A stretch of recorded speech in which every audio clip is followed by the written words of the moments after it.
Udruga Artoratori predstavlja se s ovom izložbom Brbovičkoj publici.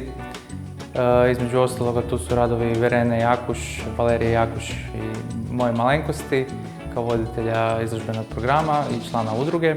Ovim programom smo htjeli približiti sebe svojim sugrađanima, građanima Vrbovca i svima koji dolutaju do ovdje. Na taj način htjeli smo se i malo povezati sa zajednicom, približiti naše razmišljanje, ono što mi radimo u slobodno vrijeme i nekakav naš rad. Ono što sam osobno ovdje izložio, to je jedan dio scenografije koji je bio rađen krajem prošle godine, početkom ove godine za video spot slovenske grupe Koala Voice koji se zove Vukovi.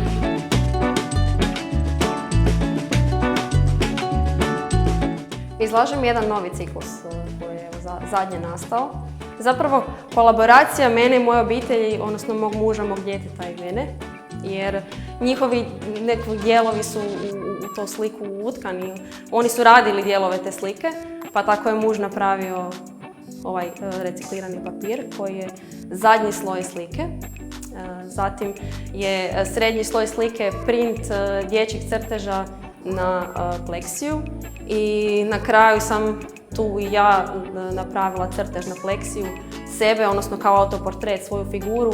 Taj rad za mene predstavlja moju borbu majčinstva i umjetnosti, onog vječnog pitanja da li sam ja umjetnica, da li sam ja majka, da li sam ja majka umjetnica ili umjetnica majka, šta će doći prije, šta će doći poslije. Predstavljam se sa jednim radom. Rad se sastoji od 3 dijela, od skice, autoportreta i od životopisa. A dogodio se tako što sam bila prisiljena izabrati nekakvi redovni posao ili se odlučiti za, recimo, nekakvu umjetničku karijeru.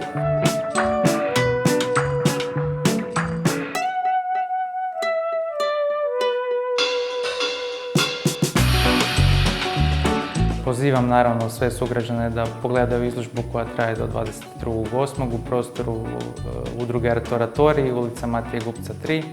Mislim da nas svi već ovdje znaju gdje smo. Tako da slobodno uđite, pogledajte, na neki način probajte nam dati svoju povratnu informaciju kako bi nastavili svoj rad dalje.